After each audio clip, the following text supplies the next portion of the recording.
Kalian mau menyusul? Ajirono. Ayo bersinar aku. Ikhlas yuk. Ikhlas kok. Iya, Bapak. Bapak. Silakan kembali ke puasa. Anakku dulu. Ajirono. Kan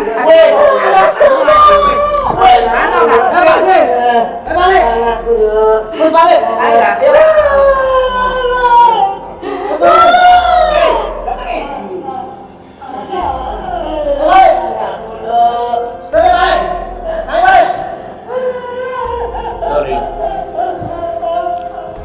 Suryo. Pengalami aku kesik. Anakku preteri suci bapak suci. Hati nengrat mati semua pelai. Arjono mati semua tamu. Bongbong rasanya gede dah. Dan buruk tahanan selele. Apa meneh? Kowe wis kelakon mateni bocah sing urung ngerti marang dosa karo utang. Kowe mancing. Kowe mancing. Sakjane kabeh untuk sajan. Kabeh mau karepake nggon bakal ngorak karet Pak dibali makuli. Suryo. Yen pancen kowe kurang ayo. Papakin aku. Assalamualaikum sahabat spiritual yang berbahagia. Selamat menyaksikan kembali video edukasi dari Gus Nur Samsun, dan semoga Allah Subhanahu wa Ta'ala senantiasa memberikan banyak kenikmatan kepada kita semuanya. Video ini adalah tentang kemarahan Mat Suling, setelah sang cucu perempuan yang sangat disayanginya dibunuh Gus Nur Samsun di hadapannya. Ketika Mat Suling membunuh Mbah Sandio, seorang mantan dukun yang selama ini gigih berjuang bersama Gus Nur Samsun.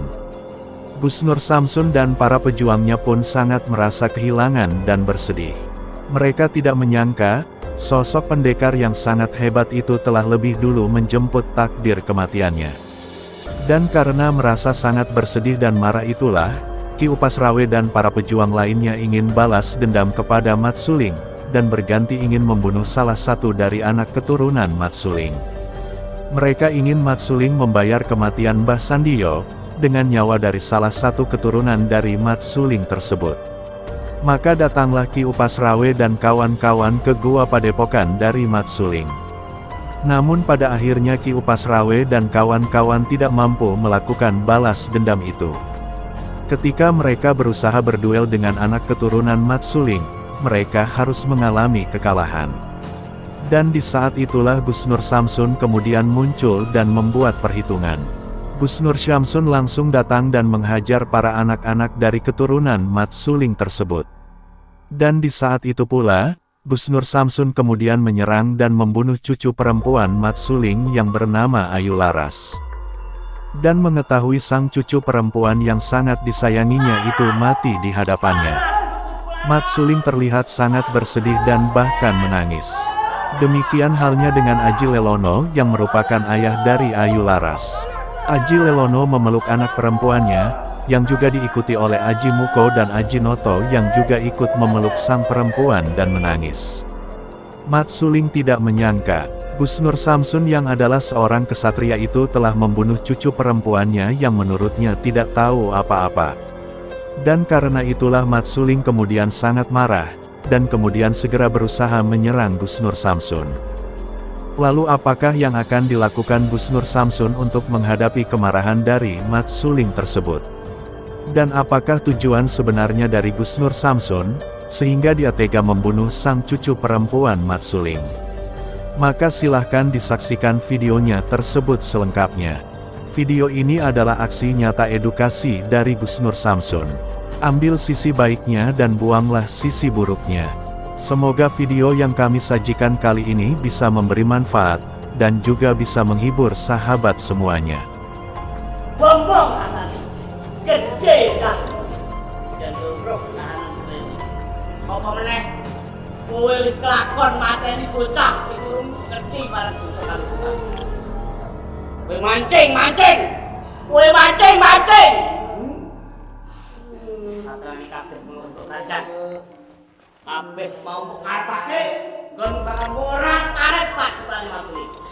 Suryo, yang panten kue perempat. Ayo, ayo, papakin aku, papakin aku.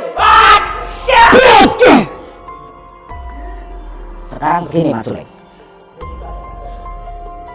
Saya sudah mengatakan sejak di hutan, jika ada jalan yang terbaik, kenapa terjadi permusuhan di antara kita? Kamu seorang pemimpin di antara daripada keluarga-keluargamu, pengikutmu, anak muridmu, anak-anakmu, dan cucu-cucumu. Tetapi kamu dikasih tahu 1, 2, 3, bahkan ribuan kali, ratusan kali, telingamu tidak mau mendengarkan sedikit. Huruf saya rangkai menjadi kalimat, kalimat saya rangkai menjadi suatu kata. Suatu kata telah saya ucapkan menjadi pesan, yaitu untuk menyadarkanmu.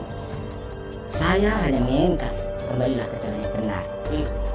Seperti yang sering saya katakan, kebenaran hanya memiliki 5 dasar. Kamu sering saya kasih tahu, tapi kamu tidak pernah mendengarkan. Salah siapa? Kamu selalu menebarkan kemungkaran, selalu menyebarkan kesesatan, kesyirikan seperti ini. Dan kamu mengajarkan moral-moral yang tidak benar kepada anak-anak muda seperti ini, bahkan kepada anak-anakmu, cucu-cucumu. Hah? Apalagi kamu, katanya orang benar-benar mau memberi petunjuk, jangan menyusahkan orang lain.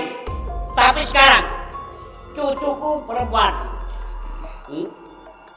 Ayu Laras mati dan bertahan. Apa itu sudah dosa? Katanya kematian orang itu dosa. Munjuk. Tidak ada kematian yang berdosa, kecuali siapakah yang mati, bukan siapa yang membunuhnya. Di dalam peperangan, pertempuran itu hal yang lumrah, hal yang biasa, kalah dan menang, mati dan hidup. Mati dalam keadaan kebenaran dan membela kebajikan, membela kebenaran, maka di situ kematiannya adalah husnul khotimah, dan itu mati syahid di dalam suatu pertempuran. Dan sebaliknya, bila mana sepanjang hidupnya tidak pernah melakukan kebenaran, kebaikan dengan cara yang benar, tujuan yang benar, dan dengan ilmu yang benar, maka di situ sudah dijelaskan kematian orang yang tergolong daripada sifat yang seperti itu. Kematian seolah khotimah, dan kematian yang menyulitkan, yang penuh dengan kesedihan. Di dalam ajaran kami Islam, setiap ada maut menjemput dan setiap ada kematian, kami diajarkan tidak boleh menangis, meratapi, sebab yang pantas ditangisi adalah kalian semua yang masih hidup, yang selalu melakukan perkara yang dosa, tetapi kalian tidak mau sadar. Itulah yang pantas ditangisi, bukanlah orang yang mati yang mendahului kalian. Sebab apa? Orang yang mati sudah tenang di alam sana, dan orang yang mati tidak akan bisa kembali lagi. Itulah sebabnya saya mengatakan bahwasanya yang pantas ditangisi, yang pantas diratapi, hanyalah kalian manusia-manusia bajingan, manusia-manusia yang memiliki sifat moral hewan. Kalian selalu mendengarkan apa yang menjadi petuah saya, tetapi kalian tidak pernah melaksanakannya. Kalian tidak pernah menyetujui apa yang ajakan saya. Apakah pantas kalian memberi pertanyaan kepada saya tentang hal kebenaran? Dan tentunya sangat pantas menurut saya jika saya membantai, menghabisi kalian satu persatu, keluargamu satu persatu. Sebab apa? Jika di antara kalian masih ada yang hidup, maka kasihanilah manusia-manusia, masyarakat yang tergiur dengan bujuk rayu kalian.